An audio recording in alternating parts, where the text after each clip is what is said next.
Three tales from stiff disks.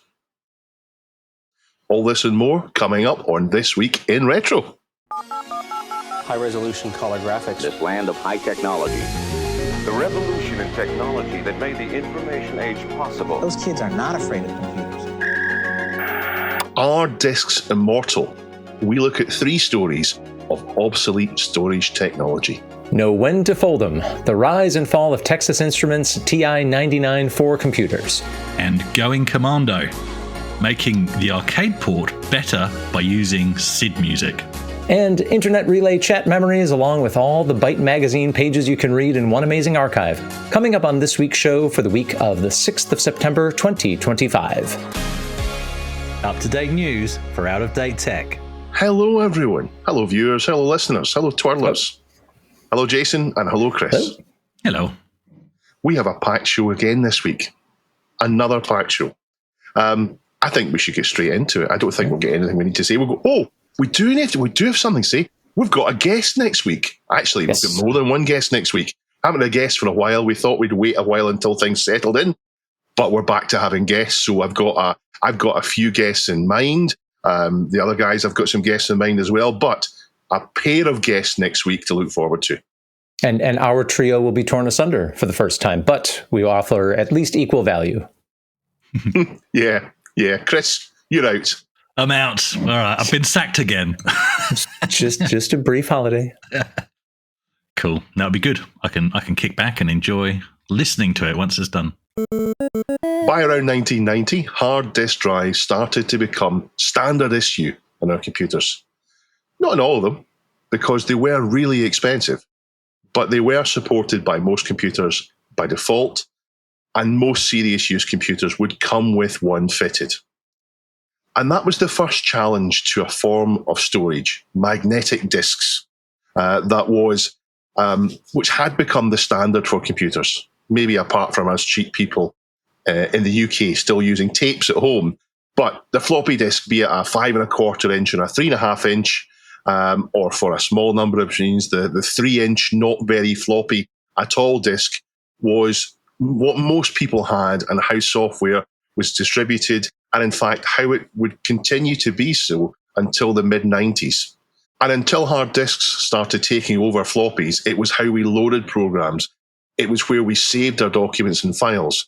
But the first chip at their supremacy was the arrival of hard disks to the mainstream, and that relegated floppy disks to a way of just distributing the software to install, or for patches, and still for some time afterwards for saving files. In fact, that's why we've still got the floppy disk icon as a save icon so often.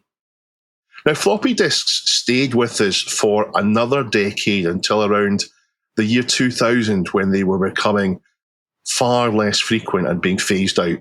I can't, of course, be exact with dates because there wasn't a single date at which we stopped using them. It happened gradually, but I picked out a few points in history. In 1988, Apple, who famously liked to take things away from you like USB ports, Jason, Apple iMac G3 did not have a floppy drive. And 5 years later, Dell, who were maybe even a bigger name back then, as they are now, stopped including floppy disks as default in their machines. But it was a gradual thing. It didn't suddenly happen one day. Personally, though, I always wanted to have one because you never knew when you'd need it. It was a really useful thing going between various different machines. But that's until the arrival of a technology that I think finally killed them off for the mainstream, a USB flash drive. And by that time, a floppy disk was just an easy way to move small amounts of data. And since the 2.88 megabyte floppy disk hadn't really caught on, and there were other ones as well, but that was the biggest one that didn't, most people were using 1.4 megabyte high disk floppies, which by then, of course, were getting too small. Flash drives held way more, so they took over. In 2011, Sony stopped producing floppy disks, an important date because it was Sony that invented the 3.5-inch iteration of floppy disks. So it wasn't until the early 2000s that they passed on, or maybe it was 2011, I'm not quite sure, but regulars will know that that's not the case. Floppies continue to live on. We keep coming across new uses for them. I say new, but I don't mean new uses for them. I mean old uses that we find out are still happening. Lots of industrial machinery, like CNC machines, still rely on it. And in a closed system, why not? Where's the harm in it? It works. And medical equipment is the same. Again, it's a closed system. It's not people's medical records. This is an MRI machine, for example. So it's fine to use it that way. Why change it? Boeing 747 aircraft still use them, apparently, to update flight management systems. And this is apparently because getting new technology certified for planes that are in the air is supposedly incredibly difficult to do. So keep with it. We covered Japan's war on floppy disks a few years ago, where the government decided that it was time to get rid of them within their bureaucracy. And then we covered it again last year when they declared that they had won and they had got rid of the last acceptable use of floppy disks in Japan. And today we find out another use, thanks to Trevor Keverson posting a Tom's Hardware article on prisoners in New Jersey in the USA not being allowed to use USB flash drives with the lawyers, so they have to use floppy disks and are limited to 20. Now, I had a quick look at Amazon, and I can find several 64 gigabyte drives. That seems to be the smallest commonly available ones. You can get smaller if you look, but that's the smallest and cheapest.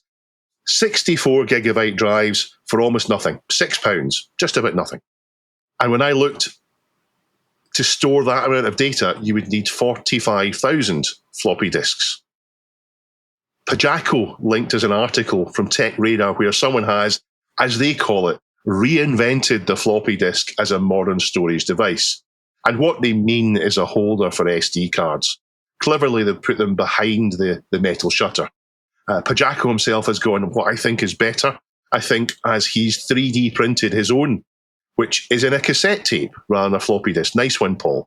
And of course, recently we've talked about Polymat, who has literally reinvented the floppy disk, or at least remade a floppy disk recently, an actual working proper floppy disk.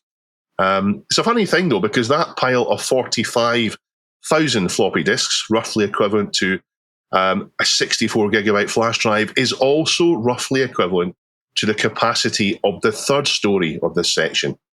And that's about optical drives going obsolete.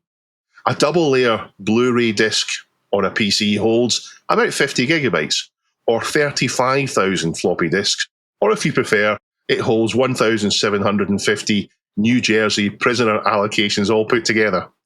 There were higher capacity ones for backups, up to 128 gigabytes. That's Write One BDR-XL, and it's quad layer. And there is another format that goes higher, which is AD, which is archival disk, which goes up to 1 terabyte in size. But it's not something as normal people will be using.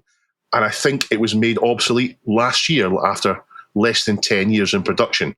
And they did eventually sell them in cartridges with several in it, holding up to 5.5 terabytes. But again, that's not what we have in our homes. What we have is normal Blu-ray players and BD-ROMs in our PCs. And the biggest manufacturer for PC drives has been LG. And you'll notice I've used the past term there, has been LG. And thanks to Brassic Gamer, we now know that LG, the last optical drive manufacturer for PCs, has stopped making them. A video from the Broken Tech shows correspondence with LG, who confirmed they're not making any more of them. But there does seem to be plenty of stock still out there. He bought a new drive and it had a manufacturing date of 2018. So you can still buy them new until stocks are gone. And given that I don't think too many people are buying them, or at least until the panic buying starts, I don't think too many people are buying them, so there will be some out there. But as demand melts away, there will be plenty of second-hand supply for a long time. And that leaves us in a world with no read-only media distributed like that, unless you want to count a write-protected flash drive or card as that kind of thing. And I guess that's what Switch does. What do you think, Chris? Look, when I first saw this story, I got a bit worried. My mind went straight, not just to do with optical drives in PCs, but what is this? What does this mean for the future of physical media? You know, is it going to affect movies and that kind of stuff? But I mean, I insist on the PC I've got below this desk. It's got an optical drive on it. I can't remember the last time I opened it to put something in it, right? So I can't let go of it. Actually, yes, I do. It was when I worked out that you could play CD-TV and CD32 games on Amiga Forever from the disc. And I thought that was really cool. I think that was about 2 or 3 years ago, right? So I can't let go of it. I mean, equally, this is a fairly modern machine, but it's also got, I've shoved in there an SD card reader, compact flash reader, on the 3.5 inch bay. It's got a COM port, an LPT port off the motherboard because it had the headers, so I had to populate those, right? So it's a modern machine that I've sort of kept, but I can't let go of the physical drive. I just don't see myself going there.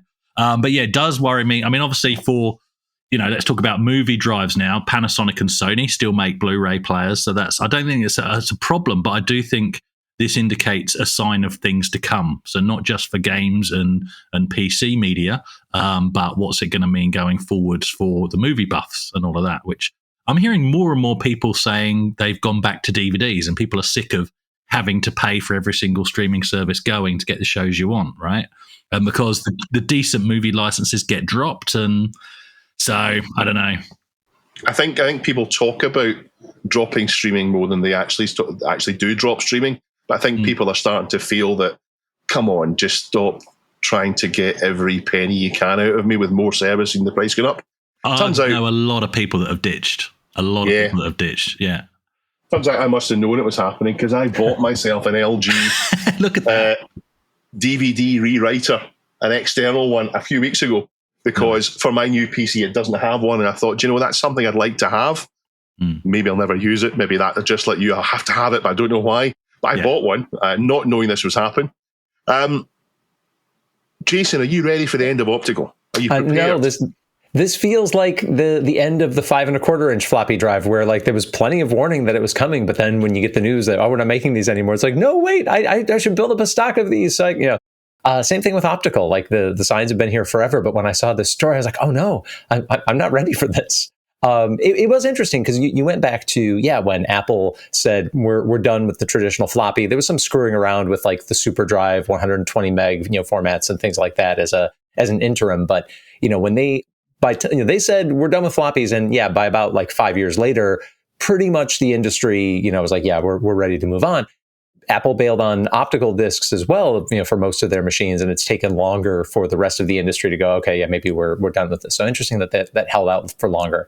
Going back to the New Jersey story, because sooner or later it'll have to change, right? They're going to say, these things are unreliable. We can't get new stock, the way we want to, or whatever. So part of me perversely hopes that when they get rid of the floppy rule, they replace it with something else even goofier, like an early solid state PCMCIA card or something like that. But this is not an improvement, guys. But I wanted to bring these two technologies, these three stories together and say, on the one hand, we're saying optical drives in your PC are obsolete. And on the other hand, we're saying floppy drives were supposed to be obsolete 25 years ago and they're still going. I think we're going to see optical discs being used for a long time still. I think people like the idea of physical storage, and there's something about a USB key or flash drive or whatever you want to call it that doesn't quite feel the same thing as an optical or a floppy disk. So I think they'll keep going. As for movie ownership, I think there's something again about having it on your shelf and knowing that if the internet is off, you can still do it. And we're getting less trusting of these streaming services. And I would imagine that if you fast forward 25 years into the future, if you've been buying digital copies of movies and so on, will you still be able to access them? I'm not sure. I wouldn't be confident about it anyway. So, optical drives are obsolete, but I don't believe it. We are sponsored this week, thank you very much, by PCBWay.com. PCBWay, in their 11th year of serving and supporting the community, make PCBs. But they also make CNC milling. And they make Neil from the Retro Collective make incredibly inventive sponsor slots. We're not as inventive. What we do like, though, is the shared project library. And Jason, what have you picked out for us this week? Yes, what we lack in inventiveness, we make up for in diligence. And this week we have some products for the home in the shared products section. There's an air quality monitor, a compact ESP32C3 based device designed to track and display key indoor environmental metrics in real time. Looks like a nice kind of e-ink display on here. That might be interesting. There's also cheap to build that, I'm sure, really cheap. Probably. And of course, you can get it fully assembled, I believe, if you order it through them. Flood detection and warning system using a LoRa and Arduino. So talks about floods, one of the most devastating natural disasters causing immense damage to life and property worldwide. Early detection, timely warnings play a crucial role in reducing risks and saving lives. It's a small little board there, help you with your flood detection. And then the Arduino Parking Assistant V3. If you have an older car like me that doesn't have any rear view camera or other sensors on it, you can build your own ESP32C3 based parking assistant, an advanced parking sensor system. It's got a 4-digit 7-segment display and that super mini microcontroller to provide accurate distance measurements and parking assistance. Oh, so you could retrofit it then, yeah. Yeah. Do you have that in the Ute, Chris? Does it have parking assist? It does not have any assist in any way, shape, or form. Yeah, that's what you can do then. So thank you to PCBWay for sponsoring us. Links to those shared projects will be in the show notes if you fancy doing something. I would encourage you to do a little project list. It's a bit of fun, doesn't cost very much, and you might end up with something useful. Think about a list of all the companies in the English-speaking world that sold a personal computer between, let's say, 1977 and 1983. Now, sort that list into 2 columns. On one side, put the companies that survive today. On the other side, put the companies that failed. We'll include in failure things like going bankrupt, getting bought and buried, stripping yourself down for parts and selling your meager IP and trademarks for pocket change and things like that. Those are all failures. That column of failed companies is way longer than the survivors. Atari, Coleco, Tandy Radio Shack, Sinclair, Commodore, Compaq, Tangerine Oric, and plenty of others. And of course, Apple very nearly joined them but it clung by its fingernails through the 1990s until a series of unlikely moonshots paid off. And Apple still counts as a personal computer company, although the target of what a personal computer is has shifted a lot since 1977. For the other survivors, it turns out the winning move was to take a good hard look at the marketplace, say, I don't want to play this game any longer, and focus on more stable and profitable lines of business. You guys have a favorite survivor before I delve deeper into this? Yeah, Atari. Never mind reality. Never mind reality. Nope. JTS Corp bankrupted all sorts of other. Yeah, no. Amstrad. No. Amstrad Sure. do qualify because Amstrad didn't go bust. They moved into making satellite TV set-top boxes, which are pretty much personal computers. I'm struggling there. I'm really struggling there. I'm out on a limb. I'm not sure that really qualifies. But yeah, there's only one that is, in fact, not really. Apple's the only one really that I think is the big one that's still doing it, isn't it? Nobody else is there. It's a real short list. Yeah. Chris, can you think of anybody? No. Dick Smith, you're speaking for the Australians now. Are they still around? Under as well, even the shops went under. So yeah, no, not around. Yep. Yeah, so IBM is the high-profile example of bailing out, but another old guard tech company did it decades earlier, Texas Instruments.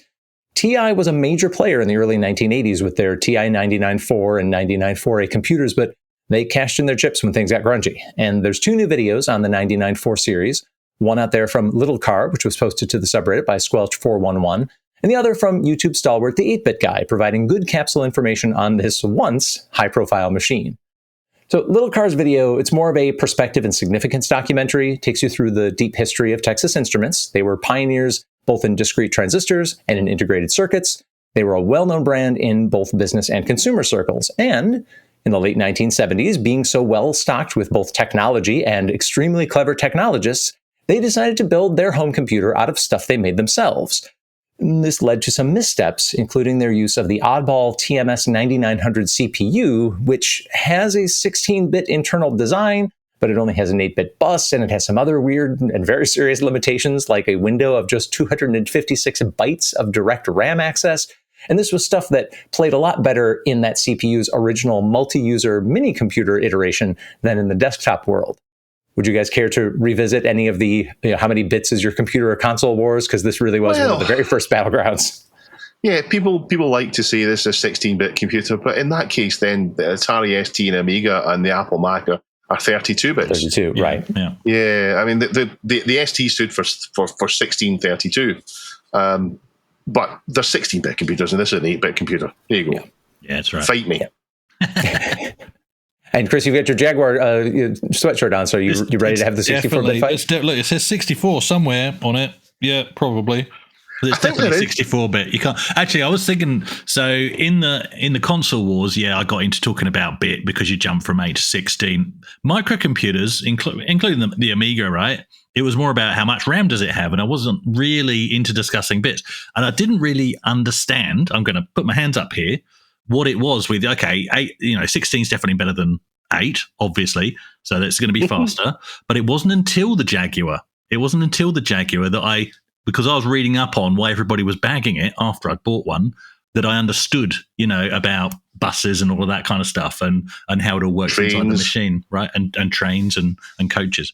So 8-Bit Guy gets more specific about some of the technical details in his video and explains the interplay between that TMS9900 CPU and the helper chips in the architecture, like the SN76489 sound chip, the TMS9918 and 9918A video controllers. Both videos, which, by the way, you're only going to be out about an hour if you watch the two of them. Both videos do a good job framing what it was like to use one of those machines. And they pay deserved attention to how oddball and sluggish the stock basic language interpreter is. There are lots of stories about compromises in early home computer basics, but this one might be the wackiest. The built-in basic is actually interpreted in another language called GPL, so anything you run in basic is double interpreted and therefore very slow. The videos both explain how the different expansion ports work. They explain how cartridge-driven and reliant the TI99 was. David 8-Bit Guy also does a nice job talking about the machine's monochrome sprites, definable character graphics, screen mode options available on the systems, and how the single 9-pin joystick port manages to support 2 4-way single-button joysticks. And the upshot of all this is that when TI entered the market in 1979, it was following that so-called trinity of Tandy's TRS-80, the Apple II, and Commodore's PET. And this was right around the time when Atari was releasing its first true computers, the 400 and 800. The initial TI-99-4 had, by far, the most impressive splash screen of any of its competitors, and nice, colorful blocks of professional appearance. It's possibly the best splash screen on any 8-bit computer, and in a time when people don't know a lot about computers and what to buy, that could really, really mean a lot. Now, I know that it took a while for TI to get their model into the PAL and CCAM markets. Did either of you guys ever encounter these in the wild back in their early period? No, I didn't know anything about them at all, and I think I'd remember it because the silver and black is really quite unique looking. I mean, I've got one here in the house now, but I didn't have one back in the day. They're really quite special looking compared to other things, and I'm sure I would remember it. Yeah, they look good, Chris.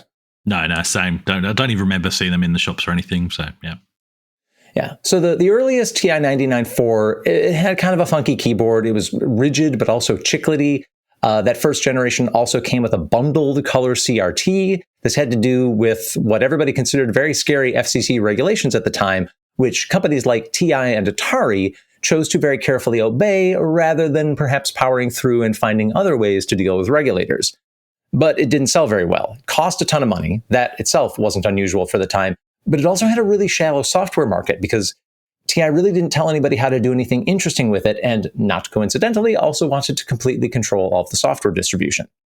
So in 1981, they relaunched the machine as the 99-4A. Much better keyboard, it's cheaper, and now you can use an external monitor and you get an upgraded graphics chip. And both of the videos do a really good job going through the various first-party expansions. You can stack along the right side expansion port of those machines. The modem, printer, floppy drive, yes, all in one expansion cage. They do demonstrate how ridiculously big it can get if you don't go ahead and get that expansion cage. But there's still very little developer documentation. With the upgraded graphics chip and more emphasis on improving TI's market performance, you do get standouts like 1982's game Parsec, which when you pair it with the speech synth module is frankly the thing that most people best remember the 99-4A for. But the software market remains really constrained. Little Car's video excels in chronicling where things really start to go wrong for TI, and that's in the form of their longtime frenemy and calculator competitor, Commodore. And guess who hit the computer market hard in 1981, the year that TI's 99 4A was supposed to be making a big splash? Yup, that's Commodore, whose VIC-20 computer also does interesting graphics and sound at a price point far less than Atari's 8-bit machines. So TI keeps trying to cut prices and offering rebates to beat the VIC-20, but Commodore keeps one-upping them, and this battle goes on. According to TI investor reports, they got the pricing so attractive that demand was outstripping their manufacturing capacity, but that was on computers that they were then having to sell at a loss, and there was little software purchasing coming in to make up those losses on the back end. The price cuts continue into 1983. At this point, you've got the objectively more impressive Commodore 64 out. TI has to correct a high-profile power supply issue that freezes their computer sales for a while, costing a reported $28 million to correct.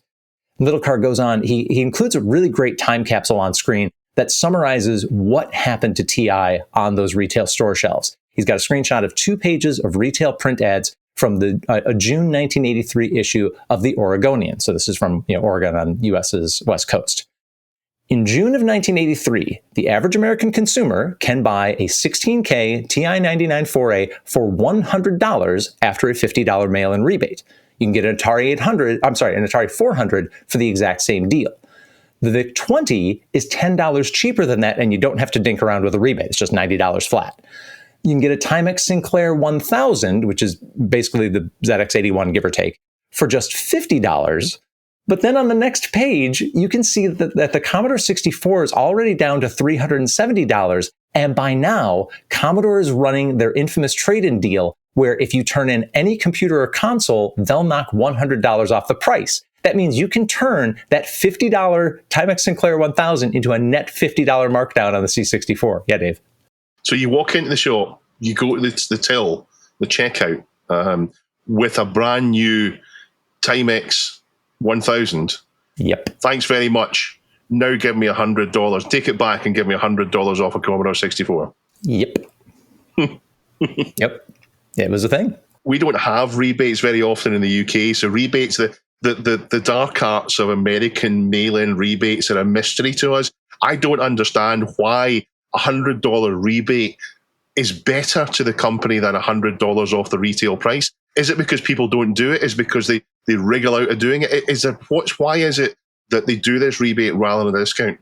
So you do get some, where you'll get some amount of, you're not going to get 100% participation, so you make up some there. And you also avoid having to do what they call, the retail price protection, where you have to pay, the retailers can basically negotiate, hey, if you drop the price below a certain amount, you're going to have to pay us to make up for that. We're not just going to eat it. So it avoids the difficulty and embarrassment of having to pay your retail partners because you've dropped the price. Instead, you're taking care of the price drop on the back end. Okay. Yeah. It's really part of like I said, the dark arts of retail merchandising. Yeah. Yeah. So from all this price war, TI is bleeding red ink, and they're also making the same dumb mistake that other companies, including Commodore, made. They are wasting additional R&D effort trying to come up with an ultra-cheap Sinclair killer. It's codenamed the TI99-2. They're trying to compete for scraps in the ultra-sub basement while they're losing with their flagship. This is dumb.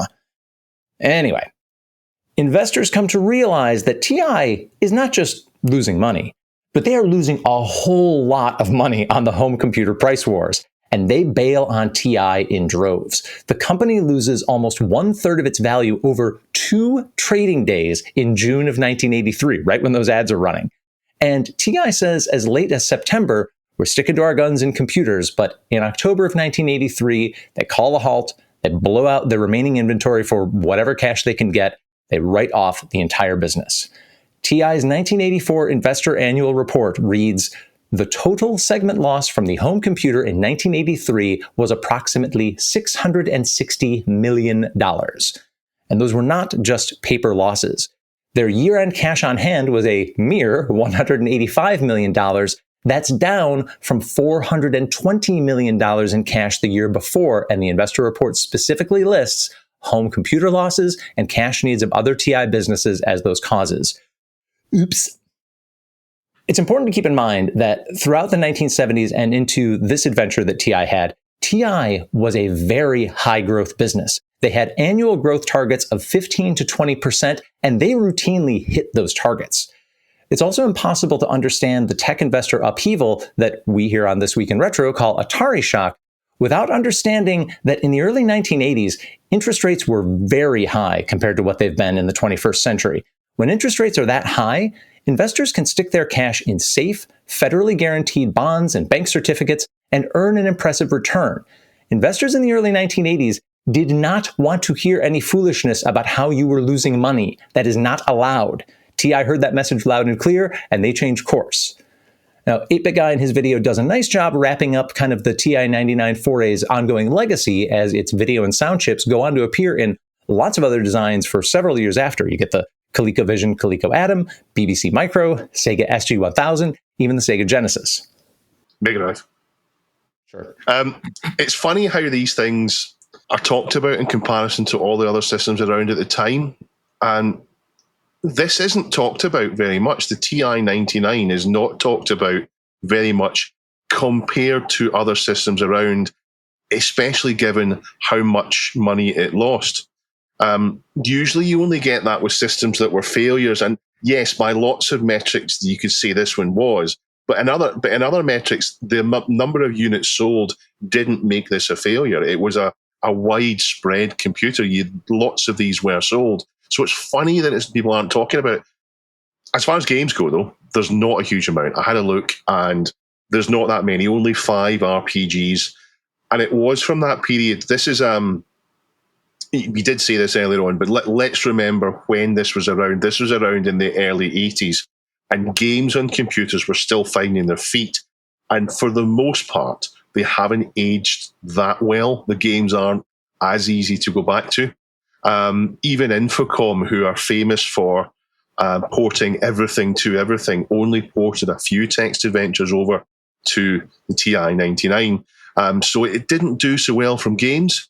But maybe this is just a failure that it's not as big as Atari's failure, so that's why Atari gets talked about instead of this one, which is another thing I'm going to come on to way later in the show. Maybe that's why we talk about Atari, we don't talk about Texas Instruments, or maybe that I don't know. It's just this doesn't seem to get talked about.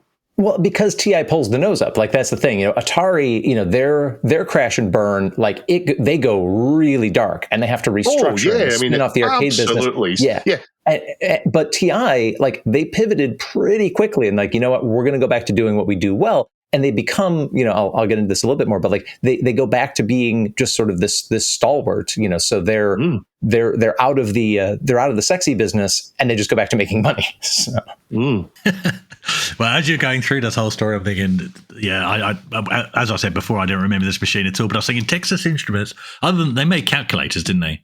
Oh, yeah, for sure. They were, and there's a whole other story about Commodore versus TI and calculators in the 70s. But I was thinking there's something else, and then I remembered it, and I've double checked my facts. Is this the same Texas Instruments that brought us the Speak and Spell? Yeah, as made famous in ET and elsewhere. Yeah, there you go. Here we go. So you didn't need one of these because if you wanted, you said there was a voice module. Speak and Spell does voice. Yeah. Yep. Same chip. Yeah. Fantastic. TI made loads and loads of chips, and they have this little logo on nearly all the chips they make, which is a little line drawing of Texas, which is the state that they're from in the USA. But Texas Instruments made loads and loads of chips, and I imagine that's got to be where the bulk of their money comes from, is the chips they make. Yeah. I did a little digging into some primary sources from the time. I'm not able to determine, the common reporting out there is that 2.8 million 99 4As sold in total. I don't know how many of those came after October 1983, how many of those were at fire sale prices. I suspect it is many, if not most, based on some stock analyst cracks where they're like, well, TI might sell 1 million of these over the next year, and I'm pretty sure they've already made them. Like it's strongly hinted that many of these sold at for essentially nothing at wholesale. So unclear. It would be interesting to learn a little bit more about that. So the major failure of it, though, is that they failed to do what Nintendo succeeded to do. They failed to sell the basic machine for as little as they possibly could, and then rake the money in software sales, which Nintendo managed, but they clearly didn't manage to get people going into the shops to buy the software for it. And you can tell that from the lack of software out there. So that's where they failed. It's not so much in the machine itself, it's in they didn't get the after sales. I don't know why. I think developing it wasn't piracy because it was so cartridge based. I think it came down to it was difficult to build those really great games internally, Parsec aside, and didn't do enough to cultivate a developer ecosystem. And even if they could, a lot of developers are like, but I can just go program for, let's say, a VIC-20 or an Apple where the RAM is the RAM. I can just do whatever I want in this machine. I don't have to fight with your architecture to do whatever I want. So, yeah, sorry for TI experts, but I think it was difficult for them to build the software infrastructure for multiple reasons. Some of which was the hardware, market and hardware design, and some of which was it's difficult to create that ecosystem if it's not your core business, which this was not for TI. And TI is a company that's done a lot of things really well. It's just that navigating all these difficult tasks of designing and marketing a top-tier home computer and building that, that software market, that was not one of those things they did well. But they managed to keep that costly failure from annihilating their company. And these days, depending on the day you look, they are about the 50th largest publicly traded American company by market cap. Know when to hold them, know when to fold them.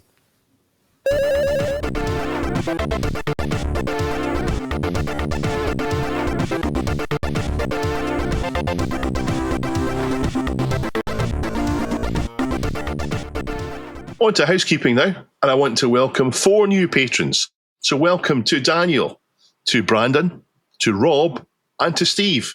Thank you very much for signing up to become official twirlers. If you'd like to become a patron of the show, where would you go, Jason? You would go to patreon.com/thisweekinretro. You sign up and you immediately get access to all of our Patreon exclusive content. Windows 95, one of the stories we covered last week, is a bit of a big deal in the news.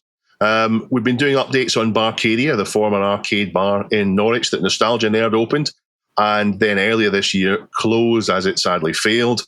He's back on YouTube doing videos full time. He put a video out saying that, and he tied that in with appearing on Breakfast TV to discuss Windows 95. And it looks like he took in with him an Apple Mac for some reason. Was it because it was easy to carry, or maybe they didn't tell him exactly what they wanted from him, or maybe it was just the BBC props department, he didn't bring it in? I'm not quite sure. Chris? I think he brought it in because I've seen the segment. I really wanted this to be a BBC props department failure, but they say, you've brought some stuff in here. Do you want to talk us through it? So he brought it in, but I don't think he really got the chance to explain fully why. He very swiftly mentioned the fact that obviously the Mac had the graphical user interface that we then became familiar with in 95 first, but it was so rushed, as TV often is, right? They've only got a very finite amount of time to fit a lot of nerdy information in. So it was kind of glossed over. I just think it's hilarious that for the celebration of Windows 95, there's a Mac sitting there. That's brilliant. On to news and briefs. And from C Wordless 7557, there's a Register article on why the UK is falling back in love with 90s retro tech. Well, we here know why already. And Squelch411 pointed us to a Hackaday article that covered an interesting hack about grafting an ISA slot and a 3-COM Ethernet card to a VIC-20. Turns out this is actually about a 20-year-old hack from 6502.org that's been revisited. But thanks for that interesting note. And Squelch411 also links us to a video retrospective on IRC from channel The Serial Port. Evoids has been released on Steam. It's a game inspired by the amazing ST game Oids, who's made by FTL, the same people that made Dungeon Master. They only made a few games. Oids, Sundog, Dungeon Master. Oids takes the asteroids control and ship up to a whole new level. I guess you could say kind of asteroids and then thrust and then Oids and now Evoids. And this is the next step up from that. So thanks, Alan P. Thorpe, for letting us know about that. And Indigo Prime linked us to a GitHub page with an Amiga demo challenge. I had not heard of this concept before. This is a no CPU demo. So the premise is that you're loading in this memory image on the Amiga, and there's enough stuff in place that all of the, that the copper, the blitter and everything, they just go with it. And the 68,000 is not actually executing any code to do it. I was not aware that the Amiga could do this. So pretty cool. Check it out. There's a fun demo of the demo concept up there. Indigo Prime also links us to something quite amazing. It's the visual archive of Byte. And you start out by just seeing what looks like, well, a graph, or it actually, I thought my monitor had glitched out, to be honest, when I first looked at it. But as Dave told me, scroll in, Chris, scroll in. You scroll in and you zoom right into the individual pages of each magazine article. And so it's a really nice way. It reminds me of microfiche. It's scanning around a microfiche. But there's also a little search box up in the top right. So the entire thing is fully searchable. And then if you find something in that search hit that you'll want to click on, you just click on that and it will zoom straight into that individual page. So fantastic. Love it. I love going to find out things in Byte because when you read about something these days, it's so far distant from what it was back in the day when people were actually talking about it in those terms back then. So if you look back at the launch of the Amiga, for example, in Byte, it is very different from the coverage that you get now, as people have translated it into. With retrospective, they've changed it. Going back then when people didn't know what was going to happen next is really interesting. Byte is fantastic. There is lots more in the subreddit. I'd encourage you to go and submit anything interesting you find. We would just remind you, try not to use URL shorteners. Try to get a link direct to the article because Reddit doesn't like URL shorteners and tends to prevent us seeing your post, tends to hide your posts if you do that.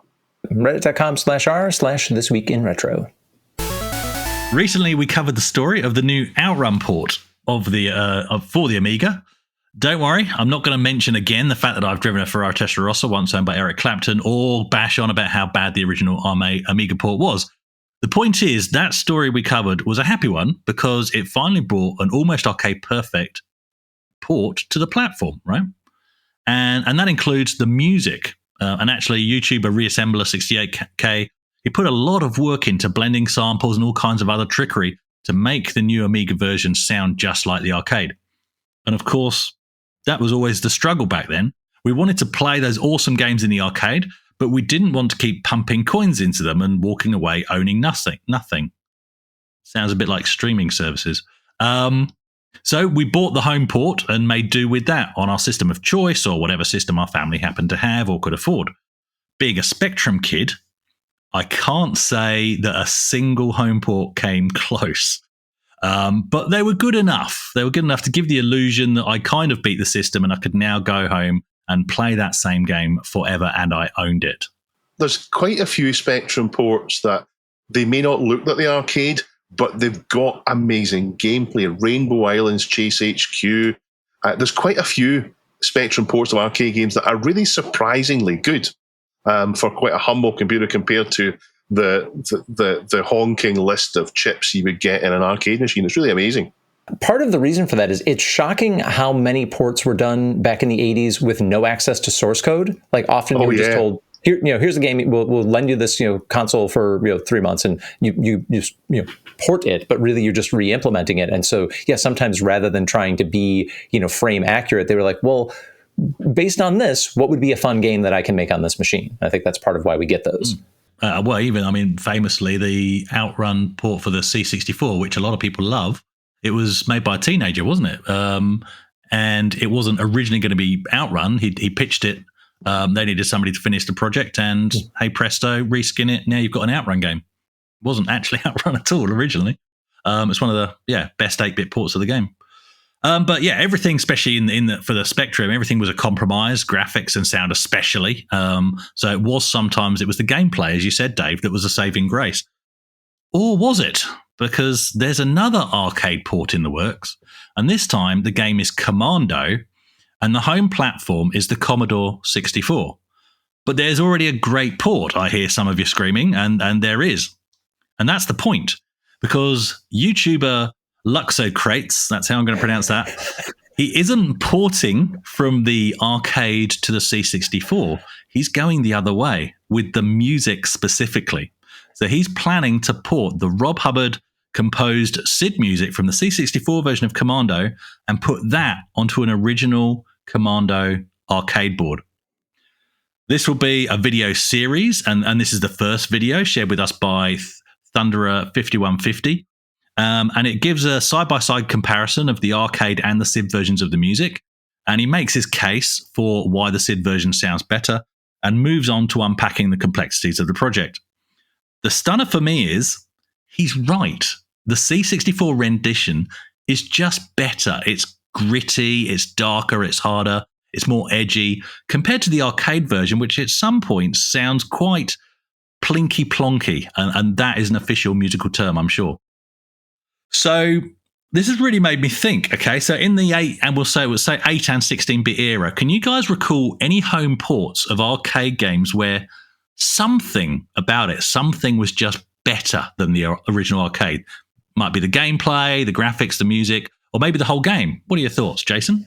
Yeah, my snap answer is going to be pretty much any port of Defender or Stargate, which, you know, is a lot easier to control with the joystick than with that crazy control. You can't say the word easy in a sentence containing Defender or Stargate. It's never easy. Well, and that's another part of the home experience is that, yeah, because those games weren't designed to just, you know, chew up your coins. Sometimes it's a more fun and welcoming, you know, gameplay experience. So that certainly qualifies. Atari 2600 Reactor would be high on that list. The arcade version, which is trackball based, is really hard to control. The joystick setup is just a lot more sensible. Thinking about like ones that, you know, are the graphics better, like original Battlezone is fantastic. Like the immersiveness, the vector graphics, it's great.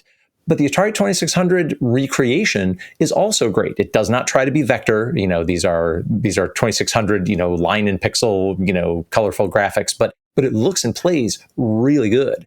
The core premise of this also got me thinking, it's a shame that Commodore didn't work harder to try to sell the SID to other manufacturers. You know, the arcade business, you know, a very successful machine might sell 10,000 units somewhere. So maybe they didn't see it as a huge volume business. But, you know, over time, you have a relationship with somebody that's, you know, that's making 6 or 10 cabinets a year. That might have added up. But, you know, we got things like the Pokey chip out in the wild, but not so much the SID. I'm not sure how I feel about SID music coming from an arcade machine. I don't know if it would sound wrong to me. It did get me thinking about what arcade machines did use, and my favourite sounds come from Atari arcade cabinets. I think those Indiana Jones, etc., Gauntlet sound absolutely phenomenal. And for Gauntlet, for example, they used a Yamaha FM chip. They used a Texas Instruments. Remember them? Texas Instruments. Remember them? They used a speech chip, and they used a good old Pokey. So it had a speak and spell in there. Yeah, basically speak and spell. Fantastic. Landed on their feet, TI. And it got me thinking about probably the SID would fit just fine in an arcade machine. So maybe I'm wrong about I don't want SID in arcade machines, but I think it would go in alongside other chips in the arcade machine. I think when we look back at C64 music, we can get a little bit of tunnel vision. And I spoke about this earlier on when I said we focus on the Atari shock, what happened to Atari when Texas Instruments were going through a similar thing. And we do that with C64 music. We talk about Rob Hubbard music, which has his style, his way of doing things, and we don't talk about other C64 SID music. An example of that, I was talking to a few friends about it at the weekend. An example of that was given, which I'll link in the show notes. It's Elman La Mer. It's a modern house track made with a real SID, although it doesn't sound like it. It sounds amazing. And another one was Dane, Edge of Disgrace from a demo, which again sounds really quite different, but it's the SID and it sounds great. So I'm not knocking Rob Hubbard, don't want to, but I think we're back to a topic we've come a few times before where people summarize history. They pick one thing out and then that becomes everything that you talk about. So when someone talks about C64 music, it's Monty on the Run and it's Commando from Rob Hubbard. As for a game that I think is better at home, for me it was Gauntlet. I love Gauntlet 2 on my ST because it felt arcade perfect. I know it's not quite, but it felt arcade perfect. It didn't cost me all the money that Gauntlet 2 ripped you off with, and it was a great translation. But it did get me thinking about something I don't know a lot about, and that is Nintendo games, because as I understand, when Nintendo games got an arcade port, they said, we don't need to do everything the arcade does. We're going to make a game that's a good game, first of all. So quite often, Nintendo arcade games arcade ports are supposedly closer to a Nintendo game than they are to the arcade game, if that makes sense. That's cool. You made me think with Gauntlet, actually, because even though it's nothing like the arcade, I played the Spectrum version first. Still good. And like you say, it's not a coin muncher because it's your home Spectrum. Yeah. And I prefer that because the arcade is so hard, right? Yeah. Because it's after your money. One more thing. Have you heard of a philosopher, Socrates, Chris? Yes. Right. Okay. Yeah, that's fine. Yeah, I'm still going to call him Luxocrates. I think Luxocrates is the meme coin version of Luxocrates. Yes. Yeah. it's his name now. It's Luxocrates now. 2 tokens. Luxocrates. Yeah. Luxocrates. And I wish Luxocrates every success with this. It's just, I think it's just an awesome twist on the arcade port topic, going back the other way. And also, there's another 40th birthday to mention, as Commando for the arcade is 40 years old, back in July of this year. So if you want to follow the progress, head over and sub to, Dave, you can pronounce it this time. Luxocrates. There you go. And consider giving him a sub, because you wouldn't know it by looking at this video, but this is his first YouTube video, well, on this channel anyway. So on to question of the week, and last week we asked you, where were you on Windows 95 release day in August 1995? And the first answer is from Antiques for Geeks. I was on holiday with my folks. As a confirmed OS2 believer, well, I'm sorry, I was certain it would be a matter of time before the rest of the world realised the same and would see through the thin veneer of Microsoft spin. I sat in the cabin of a hired boat on the Norfolk Broads, certain that Windows 95 could never live up to the hype. And then I read in the paper, the Guardian's computing supplement hadn't got the memo. Windows 95 wasn't pilloried. Surely some mistake. Surely they agreed with me on the innate superiority of OS2 Warp. I felt betrayed. But the real nail in the coffin? Office 95. I'd argue that launching at the same time was as big a deal. Day one, users had an integrated productivity package instead of the jumble of applications that made up other Office suites. And it dawned on me that this is where the battle is going to be fought. I realised deep down that the war was lost. I still like Lotus 123, but there you go. Good answer. And Weeping Scorpion has an answer that ties in nicely with my story from last week. I was still happily using our Commodore 128. In my language, we call it the 108 and 20. That's a nice callback. Although a friend's mate had just upgraded from an Amiga 500 to a 486 with DOS and Windows 3.1, and shortly after, an uncle gave me his old 286 with DOS 4 and Windows 2.03. So I got some practice in for when I finally got my Pentium 100 with Windows 95 in May or June 1996. It goes on a little bit about it, memories of using that, but so still in the firmly ensconced in the Commodore 128 world at the time. It's interesting looking at the specs, because I think back and you go to say, no, surely that machine had a terabyte. No, it was 1 gig hard drive, right? That actually, that looked high for 1996. Yeah. I actually questioned that one a little bit. Yeah. Interesting. Very interesting. We did have a very short answer. Imaginary Swing 8606. I'm going to read this out. It says, what a question. I can't even remember what I had done last weekend. I can relate to that. I knew when we asked the question, I was hoping people would get creative with the answers, as they always do. Yeah. I'll read another one. Fiskit, he says, I was 15. It was the middle of summer, so I was proudly down the fields with friends and a bottle of Merry Down or 6 cans of lager apiece, ignoring it. SDMat22 also said he was happily running OS2, knowing it was a technically superior operating system. I don't know why OS2 didn't catch on. It seemed fine. Don't know. But thank you for all the answers. Went big. Yeah, there's all. In fact, we do know why, because we covered it last week. They spent $300 million on advertising it. That's why. Could it be any more obvious? Thank you for all the answers. There's loads more in the subreddit. And we've got a question for you for this week, and it is, Jason.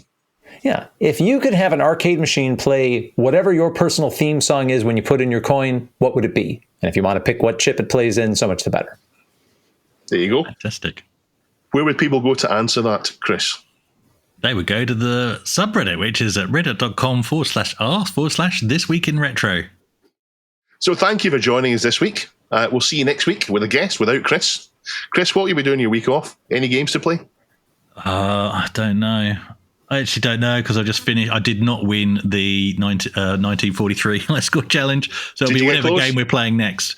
No, there was some phenomenal scores. Yeah, I was Such a happy. hard game. I got over 800,000. I think it was level 7. I think it was around that mark. Level 7's pretty good. That one in credit. Yeah. One credit. Yeah. that's You better have than to I play can one credit. You have to play one do. credit. Yeah, I can do. Yeah. Yeah. Amazing. Yeah. So yes, I love these. Yeah. So whatever. I don't know what the game will be next. Yeah. Yeah. Well, join us next week, twirlers. I'm waving. Jason's waving. Jason's waving. I'm waving. Bye. And Chris is waving. And Duncan's waving too as well. Bye-bye. It's probably waving. In spirit, anyway.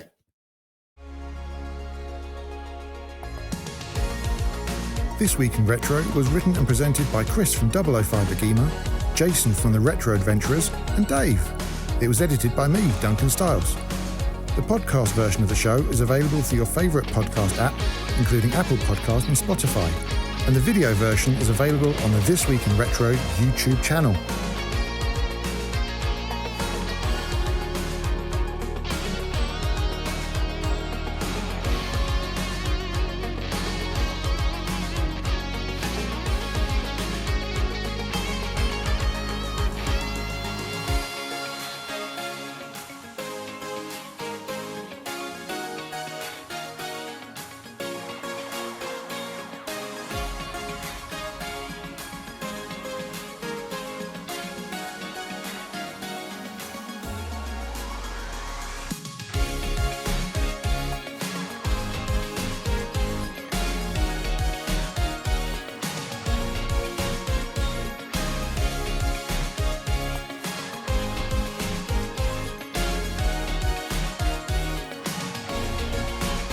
Join our community subreddit at r/This Week in Retro to suggest and vote on the stories we cover on the show. Please give us a like and subscribe to help us reach new viewers.